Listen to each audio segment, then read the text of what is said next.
हिन महिल असां सिंधु दरिया जे में कोटड़ी बैराज वटि पिया आहियूं। उते जेको 7 लाख क्यूसिक पाणी जो क्रॉस करे रहियो आहे। हिन महिल तव्हां ॾिसंदा आहियो त हिन महिल कोटड़ी बचा बंद ते 100 माण्हू बीठल आहिनि। उनखां अलावा हिते जेको जिस्कम चेयरमैन बशीर कुरैशी बि आयल आहे। अचो त उन सां ॻाल्हि ॿोल कयूं। बशीर साहिबु, तव्हां हींअर कोटड़ी पुल खां हेठि लथा आहियो, तव्हां दरिया जी मौजूं ॾिठियूं आहिनि, मस्तियूं ॾिठियूं आहिनि। हीअ शहर दरिया ॾिसो वणंदड़ आहे, जिते त नुक़सान बि कई आहे, उते वणे बि थो। तव्हां हिन कीअं था ॾिसो? दरिया शींहं जूं मौजूं ॾिसी दिलि त हक़ीक़त में वॾी ख़ुशि पई थिए त तक़रीबन इलाहियुनि सालनि खां पोइ सिंधु दरिया जूं ही मौजूं असां ॾिठियूं आहिनि। हिते जेका तबाही थी आहे, जेके लखे माण्हू दरपदर थिया आहिनि, जिन जा ॻोठ लुड़ी विया आहिनि, सामान लुड़ी विया आहिनि, बच्चा ॿार लुड़ी विया आहिनि, उहे आउं चवां थो त इंतिज़ामिया जे हुकूमत जी नाहाली, ग़फ़लत, लापरवाही जे करे लुड़िया आहिनि। सिंधु दरिया त हिन खां ॿीणो पाणी बि दरिया जेको आहे सो बादशाह खणी सघे थो, पर जेके मथे कट लॻा आहिनि, ॿुधण में पियो अचे, चवनि पिया, मीडिया ते आयो आहे त हथ सां हया विया। न त सिंधु दरिया जी छाती एतिरी त वसी आहे जो हितां हिन खां ॿीणो टीणो चवणो पाणी बि गुज़री चुको आहे तारीख़ में। हींअर जेके ॿोॾि मुतासिरीन जैकमाबाद, ठुल, गोसपुर ऐं ॿियनि इलाइक़नि खां जेके कराची वञनि पिया, उन्हनि ते राति फायरिंग थी आहे। तव्हां इन खे फायरिंग खे कीअं था ॾिसो? इहा बदमाशी आहे त धरती धणनि खे हिसाइजे, त जीअं अॼु हे लखे माण्हू दरपदर थिया आहिनि, लखे माण्हू पंहिंजा घर, पंहिंजा मकान छॾे जेको आहे सो दरपदर थिया आहिनि।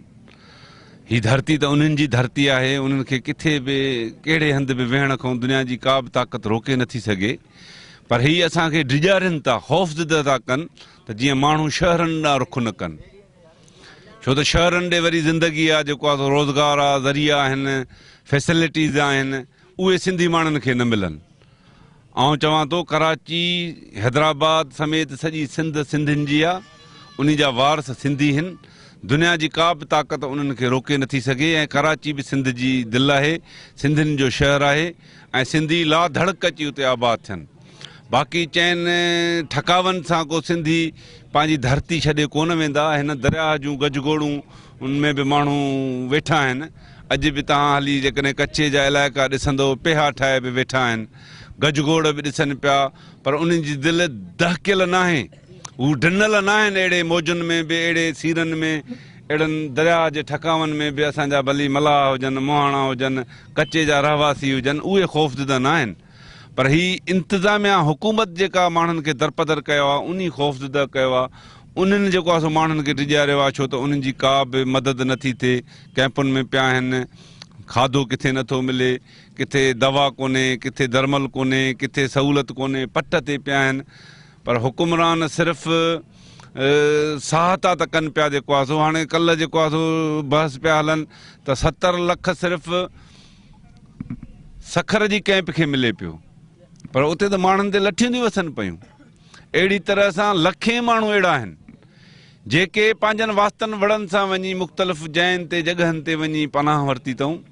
उन्हनि खे त कुझु बि इमदाद नथो मिले। अहिड़ा साहिब हैसियत माण्हू तमामु घणा आहिनि सिंध जा। जेको आहे सो लखे माण्हू जेके कैंपनि में पिया आहिनि, उहे बीमारियुनि में वतल आहिनि। हुकूमत खां अलावा सिंध जे सभिनी मुहबे वतन माण्हुनि खे, सिंध जे सभिनी घण घुरनि खे, सिंध जे सभिनी हुकुमराननि खां वठी हर मकतब फ़िक्र जे माण्हुनि खे जेके साहिब हैसियत आहिनि, उहे विख वधाए पंहिंजनि खे गले सां लॻाइनि ऐं हुननि खे इहो अहसासु न ॾियणु ॾियनि त बाबा तव्हां जेको आहे सो पंहिंजा घर घाट छॾे अॼु मुसाफ़िर बणिया हो, पर सिंध तव्हांजी आहे।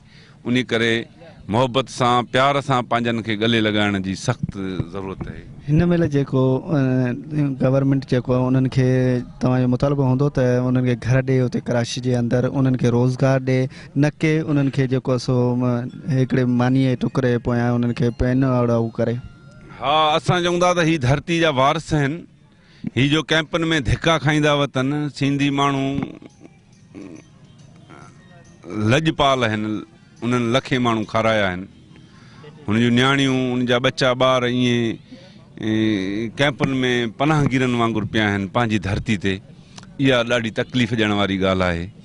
उन करे गवर्नमेंट जेकॾहिं सिंध जे माण्हुनि जी हमदर्दी जी ॻाल्हि थी करे त पोइ कराची में लखे एकड़ ज़मीन जेका आहे सा सरकार जी पई आहे, उते उन्हनि खे जेकॾहिं 100 जेका आहिनि से गज़ ॾींदा, उते पाण माण्हू पंहिंजो घर ठाहे पाण ई वेहिजी वेंदा।